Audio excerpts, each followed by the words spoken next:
and welcome to another edition of the Book Review Blog. I am your book reviewer, and today we're going to review the book Redeeming Love by Francine Rivers. I'm sorry I don't have the book with me, unfortunately. It was due back at the library, excuse me. The book follows it is kind of loosely based on the biblical book Hosea. If you're familiar with the Bible and the books of the Bible, Hosea was a prophet during the Old Testament, and God told Hosea that he's going to find a wife named Gomer, who is a prostitute, and he's going to marry her despite her being a prostitute, and who in the olden days were, if they were found out to be prostitutes, they were killed. But the Lord had compassion and told Hosea, hey, you're going to kind of make an example and show love to this person rather than casting her out. But instead of the kind of Old Testament Israel is kind of what we're aware of, this book, Redeeming Love, mostly focuses in the 1850s California. It doesn't start that way. It starts with in like 1835 in New York, where a young beautiful girl, she's between the ages of maybe 3 and 5, and her name is Sarah, and she lives with her mother, whose name is May, and she is visited by this man named Alex Stafford, who it turns out and Sarah learns a couple years later that this man Alex was her father, and Sarah's mother May was Alex's mistress, and so Sarah was an illegitimate child, and Alex never wanted to marry May. It was just kind of a fling, and Sarah was the product of it. And so, but May is very distraught by this, and Alex just doesn't want to recognize Sarah as his daughter, and this also distraughts May, and she's like, no, she's your daughter, she looks like you, and Alex was saying, no, she shouldn't even existed, you should have gotten rid of her when I told you to, just type of thing, which meant May should have had an abortion. But, and so Sarah kind of thinks ill of men in that sight just because her father never wanted her, and it's always been her and her mother. So, but later on, when Sarah is about 7, her mother asks her maid, Cleo, to take Sarah with her away so that she can be with Alex again. And so Cleo takes her to the shores of New York and goes to a normal saloon type thing where Cleo is very well known and is very loved by the men there.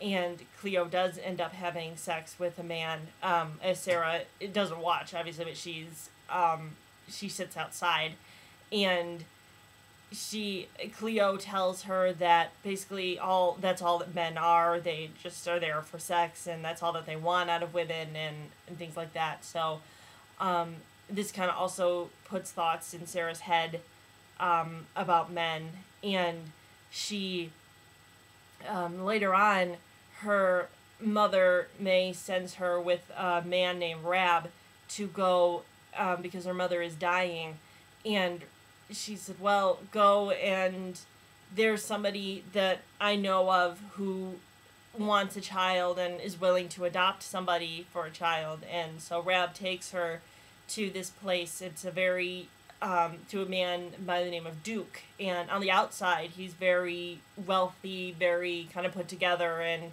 he says, oh, I really want, he's an older man, as if you can imagine. He's like, all I want is a child. I never had one. I just want to adopt a little girl. And so he's very put on that way as kind of a nice little old man, but he very soon changes, and he ends up killing Rab in front of Sarah's eyes. and says, nope, you are with me now, Sarah. You are going to just be my basically sex slave. As it turns out, Duke is a pedophile and rapes Sarah continuously, and he basically starts putting her into child prostitution, because at that time Sarah is about 7 or 8. So this happens for about 10 years, and in about the 1840s, then Sarah boards a boat, excuse me, now with a new name, because Duke changed her name from Sarah to Angel, and she boards a boat to California, and this is kind of the start of the gold rush, and she sets up with a woman who is known as the name of Duchess, and who runs this brothel that's called the Palace in a town called Paradise. It's kind of 3 words, but and that's where she is, and she kind of goes on. She seems to be the most well-known prostitute in this brothel. She's the one that makes the most money because she's so beautiful, and she does that job so well. And then in 1850, in walks this farmer named Michael Hosea. That's kind of where they bring in the biblical reference there, who is on the way to Paradise to sell his goods. He lives maybe about 30 miles away in an unknown town. They never say the name of his town, but and he sees Angel walking with a man named McGowan, who is kind of the bodyguard of the palace, and Michael hears God talking to him, saying, "This is the woman that I want you to marry." And he sees that she's very beautiful, and kind of knows that there's something off about her. Maybe doesn't know that she's a prostitute quite then. He does follow her, and sees that she lives at this palace.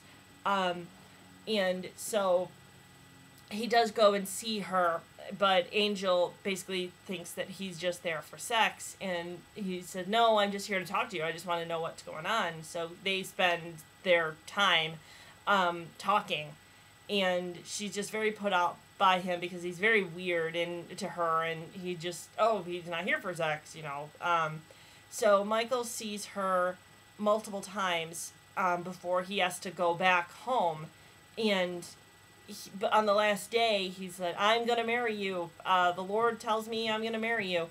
And she, casts him off like, "Oh, whatever, you're..." And so a few days, Michael goes home and is still racked with this just going on in his head. So a few days later, he goes back to Paradise and sees Angel, and he ends up catching her in a bad moment, because she is being beaten up by this McGowan character, and she's beaten basically by an inch of her life. And so Michael steps in and beats McGowan up and tells Angel, "I'm taking you away from this. You're gonna be married.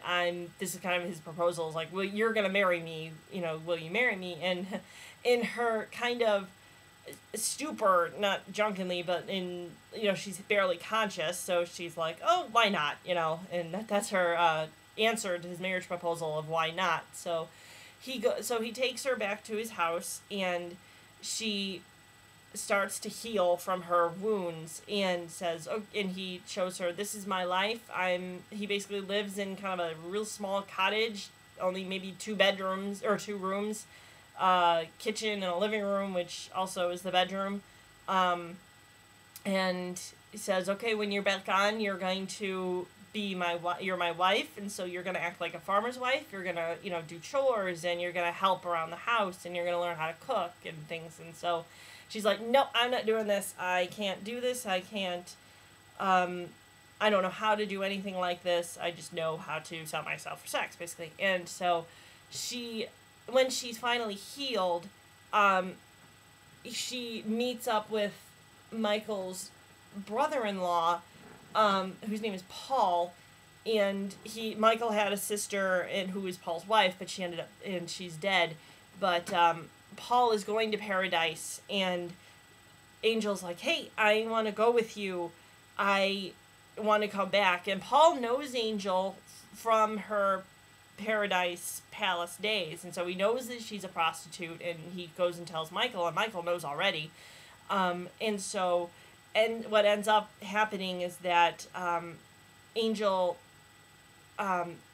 basically has sex with Paul to get him to take her back to paradise, which he does. And so she learns that the paradise brothel is, or the palace brothel is burned down. And so she finds out what to do, and so she ends up going to another saloon, which acts as a brothel as well, and starts working there. But Michael bursts in and finds her eventually and takes her back, kind of kicking and screaming.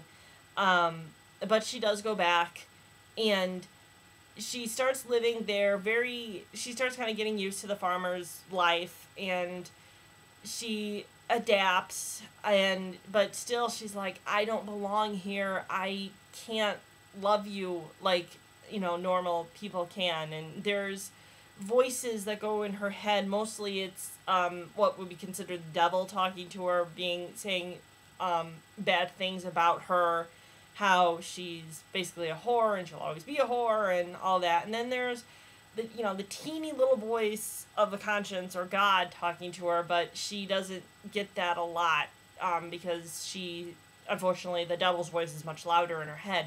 And what happens is that they end up helping a family called the Altmans, who are on their way to Oregon, because this is kind of like the Oregon Trail type time too. So, and it's a very big family. It's a mom and a dad and basically like 6 kids, and everybody has religious names. It's like John, Elizabeth, Miriam, Leah, Ruthie, other names like that. And so they really get to know Angel, and who Michael has changed her name. He doesn't like the name Angel, and he calls her Amanda. And because Angel refuses to tell her real name. And so everybody there knows her as Amanda. And so a life goes on for years that they know she gets to know the Altmans, and she really gets to fall in love with them. But again, the forces in her head going, you can't do this. You're not, you're, to quote Moulin Rouge, you're a creature of the underworld. You can't afford to love type thing. You can't love somebody. And, and she does run away again on Michael. She runs there into Sacramento, and she hops on a caravan or a thing with a very nice man who's a seller. He sells pots, and so she helps him out, and then she goes to Sacramento and ends up running into a friend of Michael's named Joseph, who runs kind of a convenience store thing, and she works at his convenience store and earns actually money for herself. And so she learns that she can actually be a member of society and a member of community without selling herself for sex. And Michael finds her and takes her back with him, and so she lives a long time there again. But then still it's always a feud in her head that she can't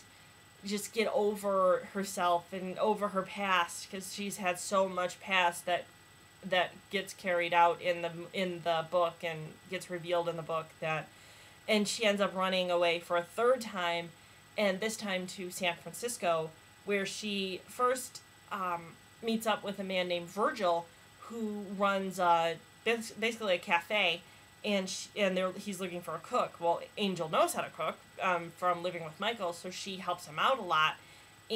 But unfortunately, after a couple months, Virgil's cafe burns down, and so Angel's kind of left wondering what to do. and that's when she hears a very familiar voice behind her, which belongs to Duke. And so Duke has kind of come across, he was looking for her, but not, it just kind of happened that they met at the same time, and Duke takes her back with him because he threatens to kill Virgil, and she doesn't want that. She knows that he can do it and doesn't want him to do that. And so he takes her back to kind of the life of prostitution, but she's not a prostitute per se. She kind of helps the other young girls out, and she thoughts of go flying back to her from what it was like living with Duke, and she doesn't want any other girls to be in that same situation that she is. And so she rebels, and it's kind of like an old Western saloon where the girls, and kind of like Moulin Rouge as well, where they perform a thing. And so Angel goes out and performs, and she sings the Rock of Ages song, which Michael had been singing to her, and the Altmans had been singing, and so she knew the song. And she catches the ear and the eye of a banker who in the town, and I'm sorry, I can't remember his name, but he knows Duke and knows that he's a bad man, so this banker takes Angel from Duke and says, if you try to stop me, you should be hanged. I'll have you hanged. And so Angel goes with this man into his house, and she still kind of wonders what purpose she should have, and so she goes and ends up knowing what she wants to do, and it kind of being with Duke kind of helped her out. Actually, she wants to set up a place for girls who want to get out of who she thinks need to get out of the prostitution business, and to kind of help them learn to cook and learn to sew and learn like these things so they can be, members of society like she ended up being because she learned this from Michael. And then she runs into Paul again, who kind of changes his outlook on her, because before he always thought, she was a prostitute, she'll always be a prostitute, she does not write for Michael. But Michael is still, even though this is years since she's left him for the third time, Michael still wants her back and still thinks she's going to come back. So Paul tries to get her back, and he ends up changing her mind, and she comes back with Michael. And that's kind of where the book ends. And it does end happily, as you can see, but it's very good. And I recommend reading it to anybody who wants to read it. And my next book is kind of odd because I was thinking that I wanted to kind of do a book of poetry by the Shel Silverstein poetry, like A Light in the Attic and Where the Sidewalk Ends. So what I'm going to do is I'm going to do from all 4 of his poetry books, so starting with like Where the Sidewalk Ends to A Light in the Attic and Falling Up, and his newest one, which was produced posthumously, which was Everything on It. And these are all poetry books, and I'm going to try and do all 4 in my next review, maybe reading them and telling you which are my favorite ones and ones that you should read. Anyway, that's it, and I bid you have a happy day and happy reading.